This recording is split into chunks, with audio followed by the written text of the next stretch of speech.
Selamat sore untuk Bapak dosen dan selamat sore untuk teman-teman semua. Di sini kami dari kelompok 8 akan mempresentasikan tentang konsep pendapatan. Sebelum kami memulainya, kami akan mengucapkan panganjali umat. Om Swastiastu. Untuk perkenalan diri akan disampaikan pada masing-masing pada saat pembacaan materi. Dan baik, presentasi akan dimulai oleh teman saya.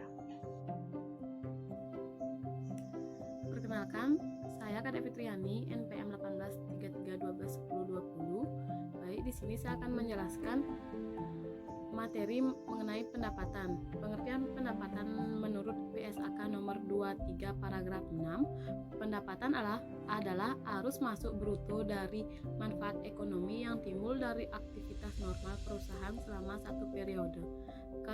Nah, di pendapatan terdapat karakteristik. Terdapat 7 karakteristik. Pertama, aliran masuk atau aliran aset.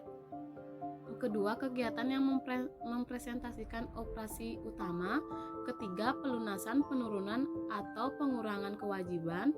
Keempat, entitas. Kelima, produk perusahaan. Keenam, pertukaran produk. Yang terakhir, menyandang berapa nama.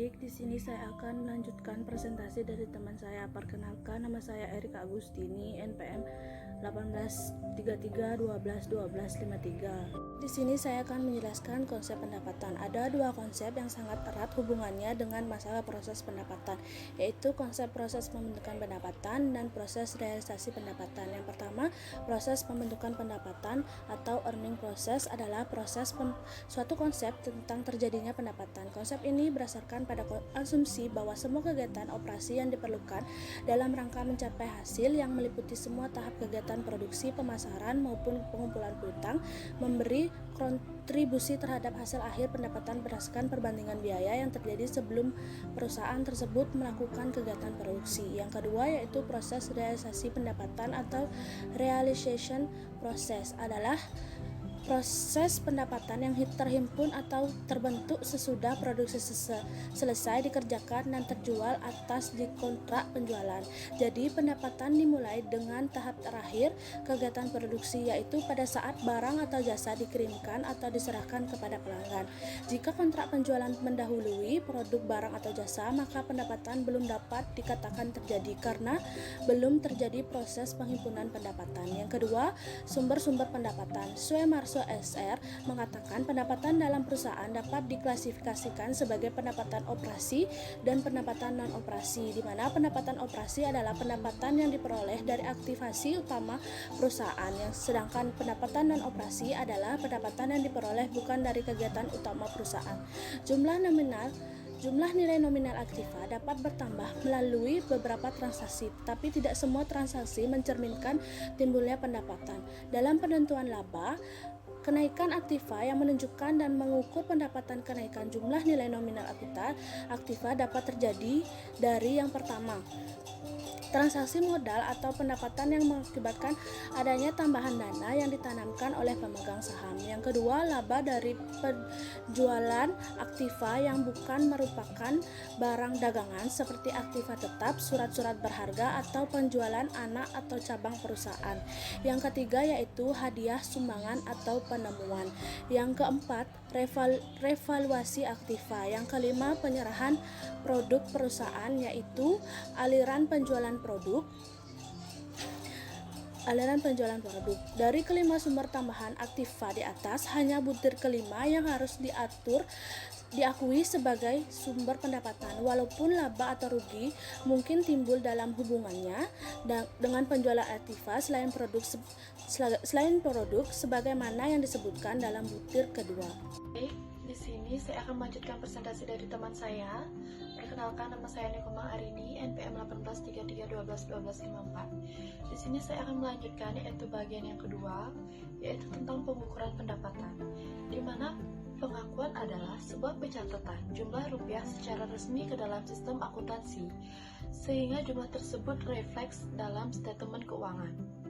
Menurut Ikatan Akuntan Indonesia, pemberian ketentuan mengenai pengukuran pendapatan yang dinyatakan dalam standar akuntansi keuangan yang isinya sebagai berikut, yaitu Pendapatan harus diukur dengan nilai wajar, imbalan yang harus diterima. Jumlah pendapatan yang timbul dari suatu transaksi biasanya ditentukan oleh persetujuan antara perusahaan, pembeli, atau dapat diukur dengan nilai wajar imbalan yang diterima atau yang dapat diterima perusahaan dikurangi jumlah diskon dagang dan rabat volume yang diperbolehkan oleh perusahaan. Selanjutnya yaitu ada 4 dasar pengakuan yang digunakan dalam akuntansi. Yang pertama yaitu harga pertukaran masa lalu atau harga pokok histori, di mana ini merupakan harga pokok sumber daya tersebut hingga mendapatkannya biasanya digunakan untuk mengukur persediaan peralatan dan aktiva lain. Yang kedua yaitu harga pertukaran pembelian, di mana harga ini biasanya diidentifikasikan sebagai harga pokok penggantian karena sumber daya yang ditimbulkan oleh sumber daya yang diukur dengan harga beli yang berlaku saat ini akan dibayar untuk memperoleh sumber daya tersebut apabila sumber daya ini tidak terpenuhi. Dan yang ketiga yaitu harga pertukaran penjualan, di mana harga ini biasanya diidentifikasikan sebagai harga yang berlaku saat ini dan kondisi harga memungkinkan benar stabil atau perubahan tidak material, misalnya yaitu pada pertukaran logam mulia. Dan yang terakhir yaitu yang keempat, harga pertukaran masa mendatang. Harga ini mencerminkan tunai di masa mendatang dan mengkondisikannya terhadap nilai yang berlaku, sehingga realisasi dan kesetaraan pendapatan dapat terjamin. Penggunaannya untuk menaksir harga pokok di masa yang akan datang atas persentase selesai atau penjualan kredit. Baik, sekian presentasi dari saya. Selanjutnya akan dilanjutkan oleh rekan saya. Baik, saya Komayo Sri Dewi, NPM 1833121255. Di sini saya akan melanjutkan materi selanjutnya, yaitu pengakuan pendapatan. Menurut Ikatan Akuntan Indonesia, dalam Pernyataan Standar Akuntansi Keuangan PSAK nomor 23 menjelaskan kapan suatu pendapatan diakui adalah sebagai berikut. Yang pertama, pendapatan dari transaksi penjualan produk diakui pada saat tanggal penjualan. Biasanya merupakan tanggal penyerahan produk kepada pelanggan. Yang kedua, pendapatan atas jasa yang diberikan oleh perusahaan jasa diakui pada saat jasa tersebut telah dilakukan, dapat dibuat fakturnya. Yang ketiga, imbalan yang diperoleh atas penggunaan aktiva sumber-sumber ekonomi perusahaan oleh pihak lain, seperti pendapatan bunga dan royalti, diakui sejalan dengan berlakunya waktu atau pada saat digunakan aktiva yang bersangkutan. Yang keempat, pendapatan dari penjualan aktiva di luar barang dagangan seperti penjualan aktiva tetap atau surat berharga diakui pada saat tanggal penjualan tersebut. Selanjutnya akan dilanjutkan oleh teman saya. Nama saya Kak Devi Pranama NPM 1833121257. Di sini saya akan menjelaskan materi selanjutnya, yaitu pengungkapan serta penyajian pendapatan. Jadi menurut Pernyataan Standar Akuntansi Keuangan nomor 23 mengenai pengungkapan pendapatan, di mana perusahaan harus mengungkapkan sebagai berikut.